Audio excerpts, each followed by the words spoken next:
자, 오늘 말씀은 어디냐면 요한복음 6장 69절부터 71절에 드디어 요한복음 6장 엄청 길었죠? 요한복음 6장 오늘 마무리하면 되겠습니다. 요한복음 6장 69절부터 71절입니다. 저 여러분이 교독하도록 하겠습니다. 우리가 주는 하나님의 거룩하신 자이신 줄 믿고 알았사옵나이다.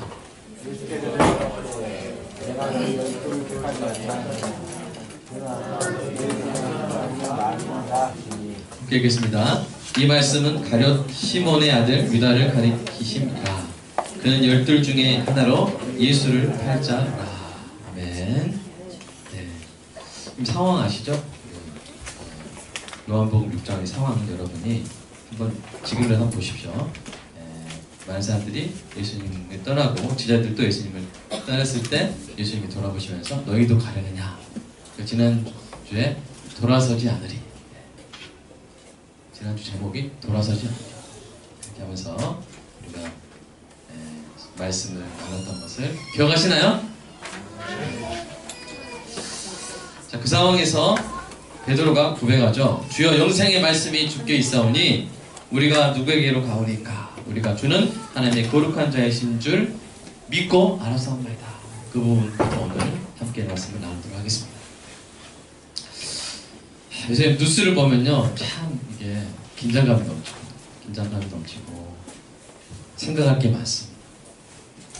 사회의 어두운 면들, 인간의 악한 면들이 많이 수많은 증인들에 의해서 적나라하게 드러나고 있습니다. 특별히 국조특위청문회에 나와서 이 증언하던 사람들을 보면 가슴이 답답할 때가 많이 있었죠.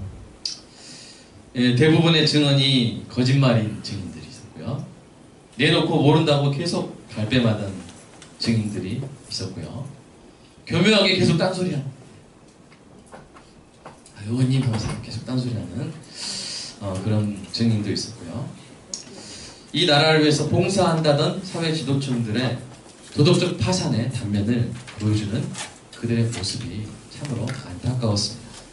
반면에 이제 그런 증인도 있었잖아요. 이렇게 자신의 신념대로 불이익을 무릅쓰고 진실을 밝히기 위해서 증언한 소수의 증인들도 있었습니다. 그들의 증언이 다 참인지는 이제 나중에 밝혀지겠지만 적어도 어떤 진정성이 좀 보였던 것 같아요. 자, 그 주제가 뭡니까? 여기서 그들은 누군지 아시죠? 그들은 죄인인가? 아닌가? 그들에게 책임이 있는가? 없는가? 이게 어떻게 보면 나라 전체가 재판을 하고 있는, 나라 전체가 법정 드라마 속에 들어가고 있는 그런 상황입니다. 이 나라가 비율이 어떻든지 간에 두 쪽으로 갈라져가지고 두 그룹의 배심원단으로 서로 갈라져서 쟁론을 하고 있는 것이죠. 그래서 이 나라 전체가 법정 드라마의 모습과 닮았습니다. 이 고국적인 대립이 속히 마무리가 되고 이 땅에 정의가 바로 서는 은혜가 있기를 축복합니다. 오늘 우리가 우리의 나라의 모습에서 이 법정 드라마를 보는 것처럼 오늘 본문 속에서 우리는 또 하나의 법정 드라마를 보게 됩니다. 우리나라의 법정 드라마의 주제는 뭐였어요? 그들은 죄인인가? 그들이 죄인인가? 근데 오늘 우리 본문 속에 나오는 법정 드라마의 주제는 뭐냐면 그는 정말로 하나님이신가? 이겁니다. 그는 하나님이신가? 이 주제는 우리나라 법정 드라마의 주제와는 비교할 수 없이 중요한 주제입니다. 온 우주의 운명과 각자의 생명이 달려있는 문제이기 때문입니다. 이번에 이제 대통령이 바뀐다 해도요, 또 몇 년 지나면, 또 10년 지나면 또 이렇게 실망시키는, 국민을 실망시키는 지도자가 또 안설이라는 보장이 있어요, 없어요? 어떤 보장이 없습니다. 역사는 항상 이렇게 돌아다닙니다. 수레바퀴처럼 돌아가기 때문이죠. 또 고생하고 또 다시 바꾸고 아마 그럴 것입니다. 그러나 그가 정말 하나님이시라면, 그가 정말 이 땅에 오셨고 우리 인류의 죄 문제를 해결하셨다면, 그러면 그가 다시 오실 날에 영원히 정의롭고 풍요로운 나라를 세우실 줄로 믿습니다. 얼마나 중요한 문제입니까? 이스라엘의 나사렛이라는 시골 동네가 있었는데요. 그 동네에서 30살의 한 청년 목수가 있었습니다. 우리 성령 형제가 몇 살이죠? 31. 딱 한국 나이로 31이니까 이스라엘 나이로 딱 30입니다. 딱 예수님 같은 나이죠. 저랑 우리 청년 목수가 있어요. 그날 그가 어느 날 이 생업을 버리고 제자들을 모으기 시작합니다. 그가 모은 제자들은 학업이 짧은 어부이거나 도덕적 문제가 많은 세리거나 과격한 사상에 물든 열심당원 또는 이것도 저것도 아닌 아주 평범한 사람들이었습니다. 그는 자신이 하나님이시라는 것을 암시했어요. 그러나 유대인 랍비들이 그를 지지하지 않았고 그는 오히려 세리와 죄인들과 같은 사람들과 식사하고 함께 어울려 지냈습니다. 그는 놀라운 기적을 보여주었습니다.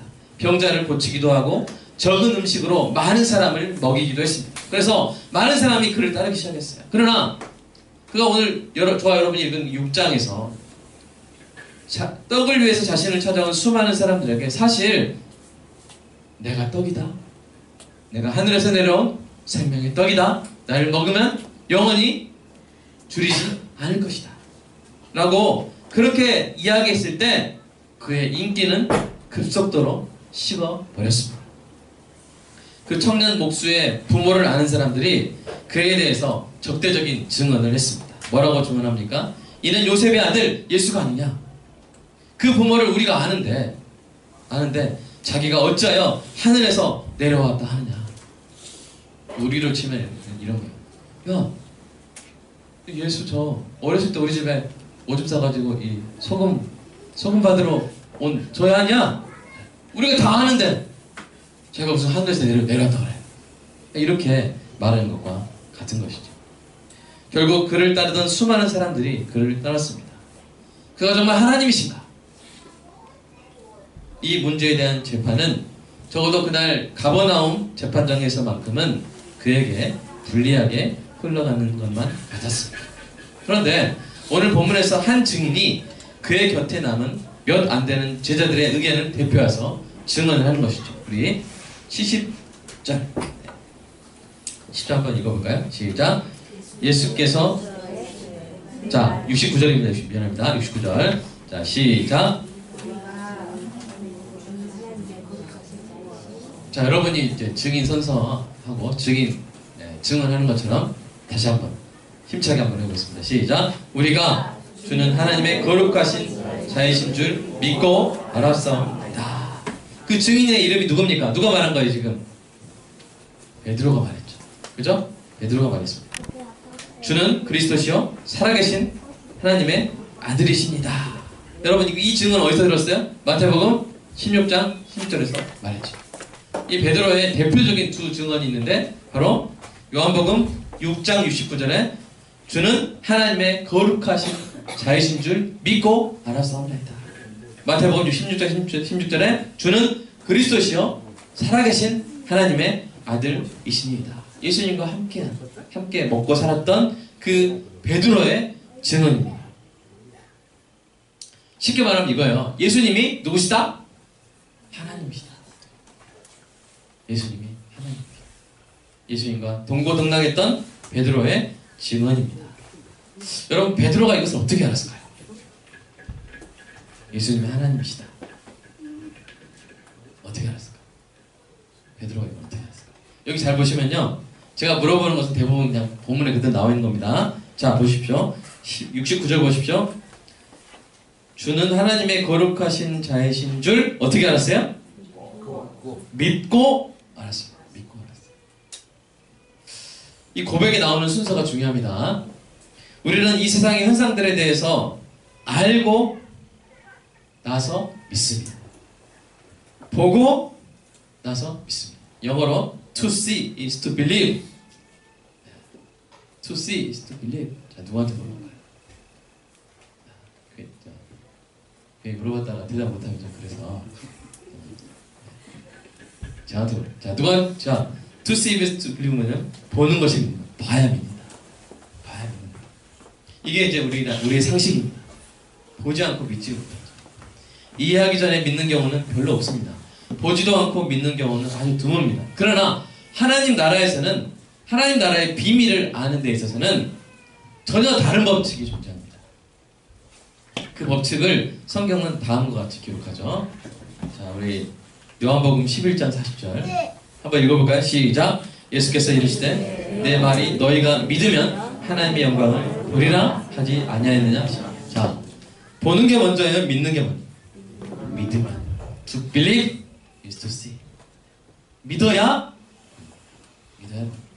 자, 두 번째 히브리서 11장 3절 말씀 시작. 믿음으로 모든 세계가 하나님의 말씀으로 지어진 줄을 우리가 아나니 보이는 것은 나타나는 것으로 말미암아 된 것이 아니니라. 자, 뭐 어떻게 알아요? 뭘로 알아요? 믿음으로. 믿어야 알아요. 이거를 우리 중학생 이제 졸업한 우리 친구들 같은 경우에 학교에서 배운 것과 반대일 거예요. 학교에서는 알아야 믿잖아요. 검증하고 이게 맞는지 검증하고 토론을 거치고 그래서 이제 결론이 딱 참으로 명제가 입증이 되면 그때 믿는 거죠. 그러나 이 하나님 나라의 비밀은 반대입니다. 믿음으로 아는 것입니다. 여러분, 하나님은 우리를 창조하신 분이에요. 우리는 피조물입니다. 피조물이라는 것은 창조를 받은 존재란 말이죠. 이 피조물의 차원과 창조주의 차원은 같을까요? 다를까요? 네, 여러분이 이 아무 종이 주보에다가 한번 어떤 사람을 그려보시고 졸라맨 동그라미 착착착 뭐 그려보시고 상상 속에서라도 그려보세요. 자, 그랬을 때 그 존재는 몇 차원의 존재입니까? 현빈아? 현빈? 아직 해병대 안 갔다 왔어요. 자, 여기 졸라맨을 그렸는데 그 존재는 자 1차원의 존재예요? 3차원의 존재예요? 2차원의 존재예요? 저는 항상 답을 제일 마지막에 말합니다. 자, 1차원이에요? 3차원이에요? 2차원이에요? 2차원. 1차원은 이 점이죠. 2차원은 X좌표, Y좌표 해가지고 선이죠. 3차원은 잠깐만요. 제가 말 잘못한 거예요. 예, 2차원은 면이죠. 예? 그죠? 3차원은 이제 입체죠. 그죠? 4차원은 거기 시간까지. 그래서 좌표가 변하는 것이죠. 자, 우리는 자 2차원의 존재를 만들 수 있어요. 그릴 수 있어요. 그죠? 3차원의 존재도 우리가 만들 수 있어요. 그죠? 그렇죠? 그래서 이제 봤을 때 그럼 자, 이 2차원에 있는 이 졸라맨이 우리를 이해할 수 있을까요? 이해할 수 있을까요? 없을까요? 없을까요? 입체라는 걸 개념이 아예 없죠. 그 다음에 시간에 따라서 좌표가 바뀐다는 개념도 없는 거예요. 이해할 수가 없어요. 그죠? 이해해서 믿으려면 아무것도 못 믿겠죠. 이해할 수 없어요. 자, 이 졸라맨과 나도 그런 차이가 있는데 여러분, 피조물이 존재하는 이 차원과 피조물을 지으신 하나님의 차원, 하나님이 존재하신 그 차원은 이해의 벽을 뛰어넘는 거예요. 그 차이는 이해의 벽을 뛰어넘는 거예요. 그래서 하나님이 나는 과거도 있었고 미래도 있었고 지금도 있다 그러시잖아요. 하나님은 과거의 하나님이 미래의 하나님보다 덜 아시는 게 있을까요? 없을까요? 없어요. 다 아세요. 그러니까 이건 좀 어려운 얘기 때문에 여기서 좀 마치도록 하겠습니다. 어쨌든 요지는 이거예요. 우리는 피조물이기 때문에 창조주 차원에 일어나는 일들을 머리로 다 이해할 수가 없는 게 당연한 거예요. 없는 게 당연한 거예요. 당장에 우리 애들도 어른들이 하는 일들을 이해를 못해요. 이해를 못해요. 그러나 어른을 믿고 엄마를 믿고 아빠를 믿고 따라오는 것이죠. 자, 그렇다면 하나님의 세계를 우리가 알아서 믿는 것은 많은 부분들이 불가능한 것입니다. 그래서 우리는 하나님의 세계, 이 창조주 하나님의 차원을 그 비밀들을 우리가 알려면 먼저 뭐 해야 되면 믿어야 되는 거예요. 믿어야 되는 거예요. 이것이 당연합니다. 만약 성경에 나오는 모든 삼위일체가 이해되고 하나님의 존재 양식이 다 이해되고 어떻게 만드는 다 이해되고 하나님의 지혜들이 다 우리의 이성의 범죄에서 다 포섭할 수 있는, 다 우리가 껴안을 수 있는 그런 것들이라면 어쩌면 거짓말일 수 있어요. 우리와 하나님의 차원이 다 같다면. 하나님이 하시는 일들이 다 이해가 되고 그 뜻이 우리와 같다면, 수준이 같다면. 그렇지 않아요. 절대 그렇지 않아요. 인간의 가장 높은 생각도 하나님의 가장 낮은 생각보다 낮아요. 이해할 수가 없어요. 이해할 수가 없습니다. 삼위일체를 완전히 논리적으로 이해하신 분, 만약 누군가 그렇게 주장한다면 그분은 이단인 가능성이 상당히 높죠. 이해하지 못하고 믿음으로 아는 것이 바로 이 신앙 생활입니다. 이 마태복음 16장 16절에서 베드로가 주는 그리스도시요 살아계신 하나님의 아들이십니다 라는 것을 고백한 것도 스스로 알게 된 게 아니에요. 베드로가 막 공식 만들어가지고 그렇게 논리적으로 알게 된 게 아니라, 자, 마태복음 16장 17절에서 예수님이 이렇게 말씀하십니다. 한번 읽어볼까요? 시작. 예수께서 대답하여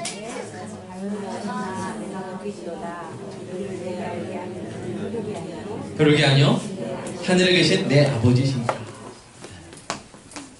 베드로가 알게 됐는데 그걸 알게 된 것은 베드로의 이성이 아니에요. 베드로의 추론이 아니라 하나님이 알게 하신 줄로 믿습니다. 하나님이 알게 하십니다. 하나님은 우리에게 믿음을 요구하십니다. 이해를 요구하시지 않아요. 왜냐하면 이해 못할 줄 알기 때문에. 이해를 못해요. 우리에게 믿음을 요구하는 것이죠. 믿음. 예를 들어서 이제 뭐 하준이가 이제 이가 아파요. 이가 지금 아픈 게 아니라 이가 아프다 해보시죠. 이제 아빠가 입 벌려. 이리 와, 앉아봐. 근데 좀 약간 무섭게 생겨가지고 의자 같은데 막 드릴이 돌아가는 거고. 그랬을 때 입을 안 벌릴 수 있단 말이야. 그때 아무리 뭐 아빠가 뭐 치주염에 대해서 막 이렇게 의학적으로 설명하고 한다 이해할 수 있어요, 없어요? 그때 필요한 게 이해예요, 믿음이에요. 믿음이에요. 아빠는 치료자. 내가 지금 아빠를 믿어야 된다. 그리고 믿음으로 치료를 받았을 때, 내가 아빠한테 나의 일을 맡기면 내 이가 낫는구나 하는 것을 알게 되는 것이죠. 여러분, 하나님의 그 높은 일에 대해서 우리가 다 모릅니다. 하나님이 우리 인생을 어떻게 예비하셨는지, 어떻게 이끌어 가실 건지 몰라요. 이해할 수 없어요.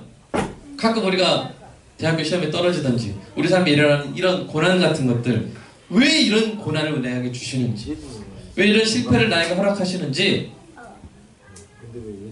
이해가 안 될 때가 있어요. 그러나 그럼에도 불구하고 우리가 하나님을 따를 수 있는 것, 예수님을 따를 수 있는 것은 무엇입니까? 믿음이 있기 때문이죠. 그래서 믿어서 따르다 보면 알게 되는 것입니다. 먼저 믿고 따르다 보면 알게 되는 것입니다. 여러분, 먼저 믿고 따름으로 알게 되는 여러분 되시기를 주님의 이름으로 축복합니다. 하나님은 믿음을 요구하세요. 믿음.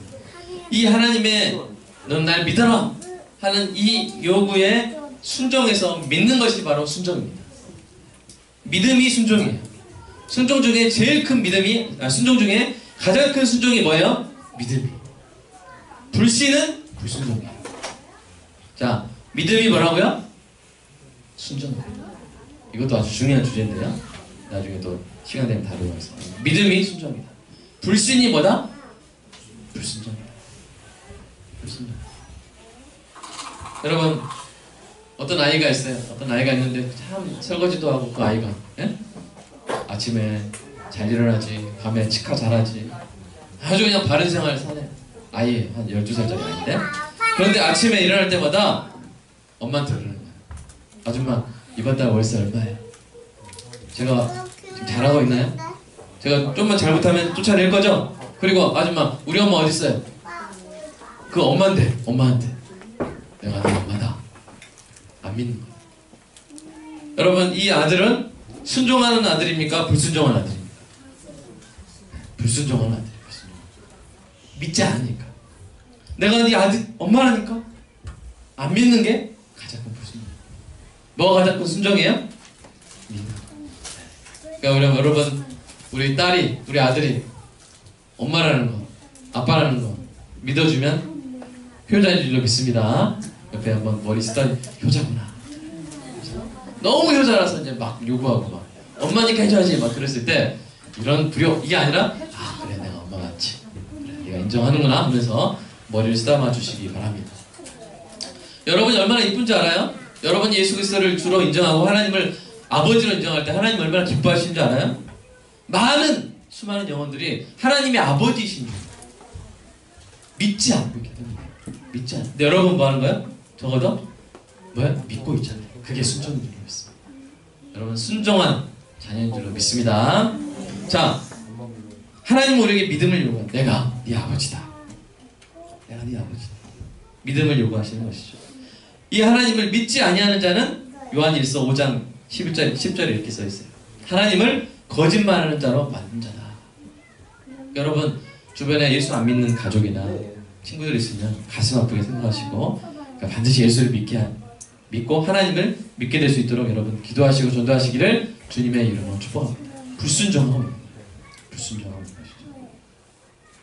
하나님을 믿지 않는 것은 진실하신 하나님을 부정하는 것입니다. 사랑하는 여러분은 하나님의 요구에 순종하여 베드로처럼 먼저 믿음으로 알게 되시기를 주님의 이름으로 축복합니다. 믿음으로 알게 되는 것, 이것이 바로 하나님 나라의 논리입니다. 자, 하나님 나라의 논리는 뭐라고요? 믿음으로 안다. 따라서 해보세요. 믿음으로 알게 된다. 믿음으로 보게 된다. 믿음으로 알고 믿음으로 보게 되는 것입니다. 베드로는 믿음으로 안 것을 진실하게 고백했습니다. 그렇게 함으로써 그는 역사상 가장 중요한 사건에서 가장 위대한 증언을 가장 진실하게 한 증인이 되었습니다. 예수님이 하나님이십니다. 예수님이 하나님이시기 때문에 예수님이 십자가에 죽으셨을 때 저와 여러분의 죄 문제를 해결할 수 있게 된 거예요. 예수님이 그냥 사람이셨으면 그냥 우리의 그 예수님의 죽음과 우리의 죽음은 상관이 없었어요. 근데 예수님이 하나님의 아들로 이 땅에 오셨고 하나님이시기 때문에 그 예수님께 우리의 모든 죄를 뒤집어 씌울 수 있었고 하나님께서요. 그리고 그 죄 문제를 해결할 수 있었던 것입니다. 인류가 멸망을 면하게 된 것입니다. 사랑하는 여러분, 이 중대한 문제에 위대한 증인이 되시기를 주님의 이름으로 축복합니다. 이것은 저의 부탁이 아니죠. 예수님의 명령입니다. 사도행전 1장 8절 한번 읽어볼까요? 시작. 오직 성령이 너에게 임하시면 너희가 권능을 받고 예루살렘과 온 유대와 사마리아와 땅끝까지 이르러 내 뭐가 되라고요? 예수님의 증인. 예수님의 증인. 예수님의 증인 되시기를 주님의 이름으로 축복합니다. 우리가 그리스도인이 된 순간부터 피할 수 없는 것은 바로 예수님께 우호적인 증인이 되는 것입니다. 이 우호적이라는 말을 좀 기억해 주세요. 이 세상은 항상 우리에게 증언을 요구할 것입니다. 청문회에 나온 그 증인들은 그 자리에서만 증언을 요구받지만 우리는 일상이 청문회예요. 우리는 일상이 청문회. 이 땅에서 사람들이 묻습니다.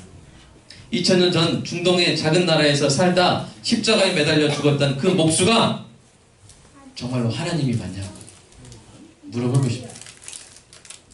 말로 물어볼 수도 있고요. 그냥 여러분이 사는 그 모습 보면서 물어보는 거예요. 정말 예수님이 하나님이라면 이 친구 지금 이 상황에서 거짓말이 아니라 정직하게 행할 텐데 보자. 그럼 여러분이 거짓말하면 증언을 못하는 거고요. 여러분 정직하게 말하면 그게 또 증언인 거예요. 여러분 무엇이라고 대답하시겠습니까? 언제나 당당하게 입술로 삶으로 예수님이 하나님이심을 증언하는 여러분 되시기를 주님의 이름으로 축복합니다. 여기서 설교를 마치면 참 설교가 빨리 끝나고 깔끔하겠지만 그렇게 하지 못하는 이유는 오늘 본문 속에 베드로와 다른 종류의 증인이 한 명 더 숨어있기 때문입니다. 그는 누굴까요? 베드로는 69절에서 우리가 라고 말했잖아요. 그죠? 이 증언을 우리가 하라는 주어로 시작했어요. 우리가 주는 하나님의 거룩한 자이신 줄 믿고 알았다고 증언했어요. 베드로의 그 증언의 내용은 옳아요. 진실돼요. 하지만 우리가 라는 말은 틀렸어요. 우리가 라는 말은 틀렸어요. 그래서 예수님이 그 점을 지적한 것입니다. 뭐라고 말씀하십니까? 70절 보시면 한번 읽어볼까요? 70절 시작. 예수께서 대답하시되 내가 너희 12를 택하지 아니하였느냐? 그러나 너희 중에 한 사람은 마귀다. 그러니까 우리가 라는 말이 틀린 것은 뭐냐면 그 중에 한 사람은 마귀의 조종을 당하는 사람입니다. 사도 요한이 71절에서 그 사람이 누군지를 밝혀주죠. 그 사람의 이름은 누구예요? 유다. 유다죠, 유다. 이 사실을 제자들은 당시에는 몰랐습니다. 이 유다에 대해서 많은 사람들이 질문합니다. 여러분도 질문할 거예요. 아니, 예수님을 배신하고 팔아넘길 유다를 제자로, 애초에 왜 제자로 선택을 했을까? 여러분, 그런 질문 해본 적 있어요? 그런 이 의문을 가져본 적 있어요? 왜 그랬을까요? 왜 예수님은 유다를, 아니, 처음부터 딱 보시면 아셨잖아요. 이러면 안 되겠네. 너는 제외! 네! 하면서 이렇게 하실 수 있었는데, 왜 예수님은 유다를 그냥 받아주셨을까요? 선택하셨을까요? 왜 그랬을까요? 네, 우리 요한복음 17장 12절 한번 읽어보겠습니다. 예수님이 직접 말씀하시는, 시작! 내가 그들과 함께 있을 때 내게 주신 아버지의 이름으로 그들을 보존하고 지켰나이다. 그 중에 하나도 멸망하지 않고 다만 멸망의 자식뿐이오니 이는 성경을 응하게 하려 합니다. 뭐냐면 성경대로 되게 하기 위해서. 성경에 쓰였는데, 구약 성경에 쓰였는데 그대로 되게 하기 위해서. 멸망의 자식은 누굴 말하겠어요? 유다를 말하는 것이죠. 그러니까 성경이 이렇게 될 것을 미리 기록했기 때문이라고 말씀하세요. 그런데 이는 다른 말로 하면 뭐냐면 그것이 하나님의 뜻이기 때문이란 말이에요. 하나님의 뜻이 성경에 기록됐겠잖아요. 그죠? 성경은 그 일을 아주 구체적으로 예고해 놓았고 예수님도 그 장면을 구체적으로 재현을 하십니다. 그래서 시편 41편 9절에 이렇게 써 있어요. 읽어볼까요? 시작! 내가 신뢰하여 내 떡을 나눠 먹던 나의 가까운 친구도 나를 대적하여 그의 발꿈치를 들었나이다. 이 발꿈치를 든단 말은 배신한단 말이에요. 배신. 말이 이렇게 주인한테 발꿈치를 들어가지고 뒷발질을 하듯이 배신한다. 나를 대적하여 배신했는데 내 떡을 나눠 먹던 나의 가까운 친구가 나를 배신했다. 근데 시편에 보면 이 그리스도의 고난이 많이 나오거든요. 고난이 예언되는 표현이 많이 나오는데 예수님이 요한복음 13장 18절에서 이걸 그대로 인용을 하십니다. 그 말씀 한번 읽어볼까요? 시작! 내가 너희 모두를 가리켜 말하는 것이 아니니라. 나는 내가 택한 자들이 누구인 줄 알미라. 그러나 내 떡을 먹는 자가 내게 발꿈치를 들었다는 성경을 응하게 하려는 것이다. 예수님은 염두에 두고 있는 거예요. 하나님의 뜻이 성경에 이미 기록되어 있는데 그대로 될 것을 염두에 두고 그것을 그대로 말씀하시는 것이죠. 그렇다면 자, 여기서 끝나면 또 여러분이 사실은 궁금한 거예요. 왜 예수님이 유다를 받아주셨습니까? 성경에 써있고 하나님의 뜻이었기 때문이다. 그러면 또 궁금한 거예요. 왜요? 그러면 그 하나님의 뜻은 뭡니까? 그렇게 정하신 이유는 뭡니까? 그 높으신 하나님의 뜻을 사실은 사람이 온전히 다 이해하기는 어렵습니다. 하지만 이제 결과를 놓고 보는 거예요. 제가 결과를 놓고 봤을 때 이 유다가 예수님을 따라다니다가 팔아넘기고 결국에는 후회하는 이 전반적인 과정을 들여다보면 사실은요, 예수님도 일종의 유다도 일종의 증인의 역할을 했다는 것을 알 수가 있습니다. 물론 베드로와 다른 유형의 증인이죠. 오늘 설교 제목이 뭐였어요? 다른 종류의 증인들. 그거였죠? 다른 유형의 증인들이었었죠. 자, 이 유다도 증인, 제가 볼 때 증인이었는데 베드로와 다른 종류의 증인, 정반대의 종류의 증인의 역할을 의도치 않게 수행했다는 것을 알 수가 있습니다. 이 유다의 역할을 이해하기 위해서는 먼저 증인의 종류에 대해서 말씀을 드리겠습니다. 이 법정에서는 증인에는 세 가지 유형이 있어요. 첫째, 우호적 증인이 있습니다. 우호적 증인. 우호적 증인은 뭐냐면 피고든 원고든 피고인이든 이 검찰이든 간에 어느 한쪽에 자기가 서 있다고 보십시오. 여러분이 어떤 피고인의 변호인이라고 보십시오. 적대적 이 우호적 증인은 뭐냐면 예를 들어서 알리바이를 증언해주는 증인은 우호적 증인이겠죠. 이 사람이 그때 그 자리에 없었고 저와 같이 있었습니다. 이 사람은 절대 범인이 아닙니다. 이런 증언을 해주는 증인이 뭐예요? 우호적 증인이고, 두 번째 증인은 뭐냐면 중립적 증인이 있어요.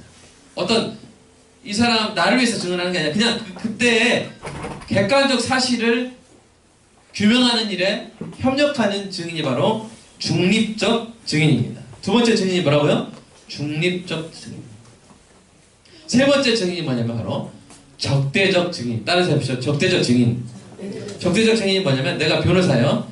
내 의뢰인이 그날 알리바이를 이야기했는데 그 적대적 증인은 뭐냐면 무슨 소리야? 그때 그 우호적 그 사람 나가랑 있었고 그때 그 사람 거기 없었어. 이런 나에게 당사자에게 불리한 증언을 하려는 의도를 가진 증인을 바로 적대적 증인이라고 합니다.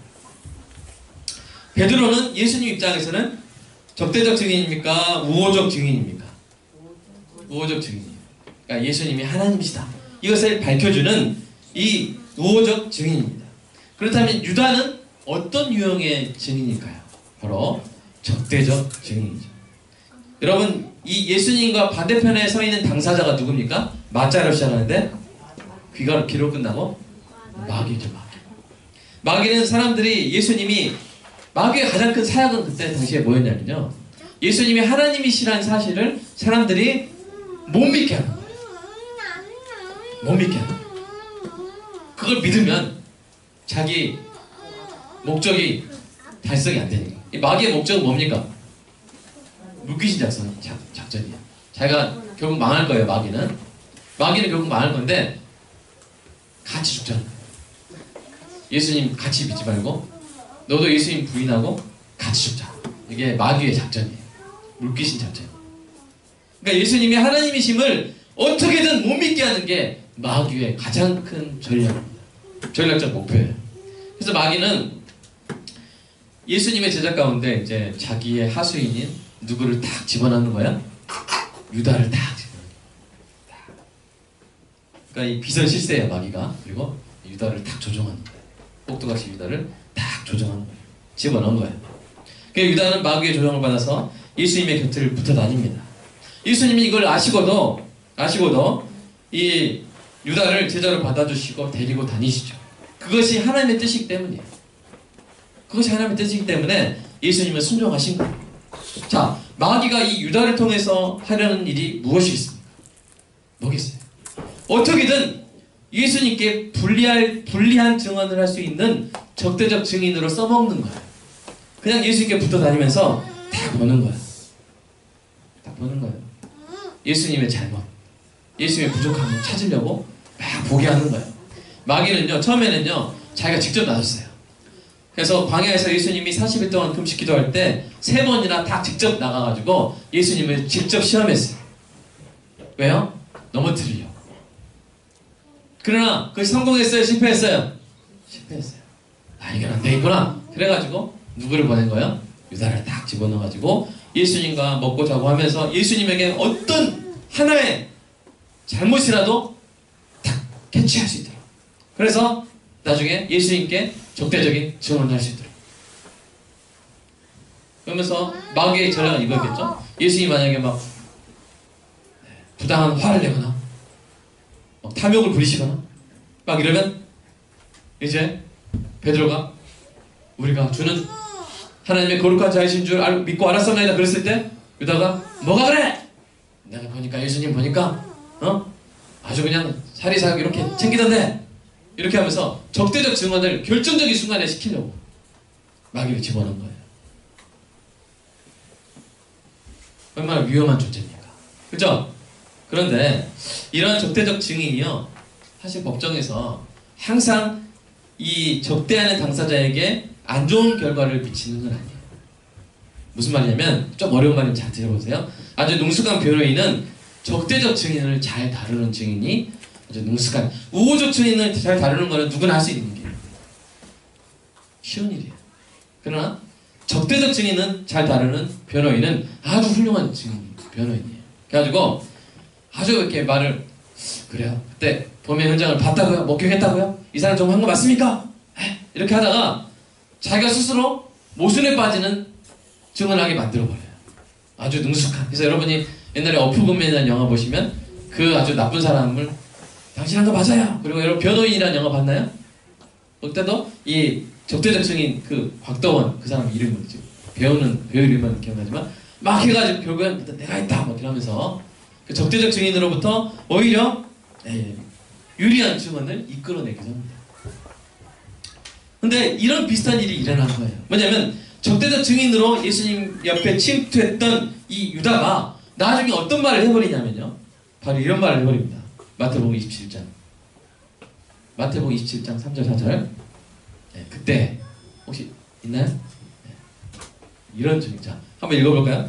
시작. 예수를 판 유다가 그의 정죄됨을 보고 스스로 뉘우쳐 그 은 30을 대제사장들과 장로들에게 도로 갖다 주며 이르되 뭐라고 합니까? 시작. 내가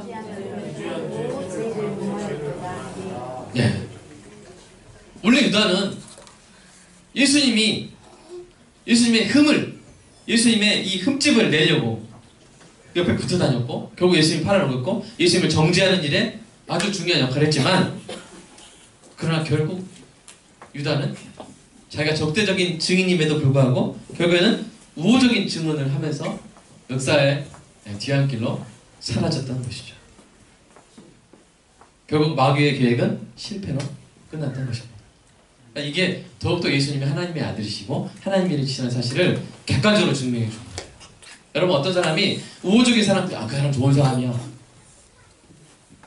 그러면 아무리 들어봐도 아유 친한 사람이고 이 도와줄 친구들이니까 그런 말 하겠지. 근데 오히려 어떤 사람 말이 좀 힘빙성 있어요? 그 사람을 미워했던 사람 또 그 사람을 아주 방해하려고 했던 사람이 그 사람을 겪고 나서 아유 그런 사람 아니네 좋은 분이네 이렇게 말하면 더 신뢰가 가죠. 유다가 그렇게 한 거예요. 세상에는 두 종류의 증인들이 있습니다. 베드로와 같이 예수님께 우호적인 증인들이 있습니다. 그들은 평생도록 예수님의 증인이 되어 이 땅에서의 고난과 손해를 감수할지라도 마침내 부활하여 하나님의 영광을 누리게 된 줄로 믿습니다. 그런가 하면 유다와 같이 적대적인 증인들이 있습니다.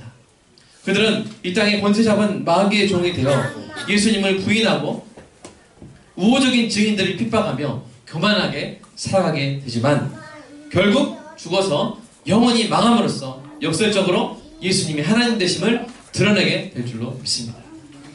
근데 또 어떤 경우는 적대적인 증인이었는데 우호적인 증인으로 극적으로 돌아선 사람도 있어요. 생전에 참 복된 사람. 정말 그 사람은 정말 복된 사람. 복 있는 사람. 그 사람은 울자로 시작하는 사람. 두 글자. 누구예요? 바자로 시작하는 사람. 누구예요? 바울. 바울은 원래 적대적 증인이었어요.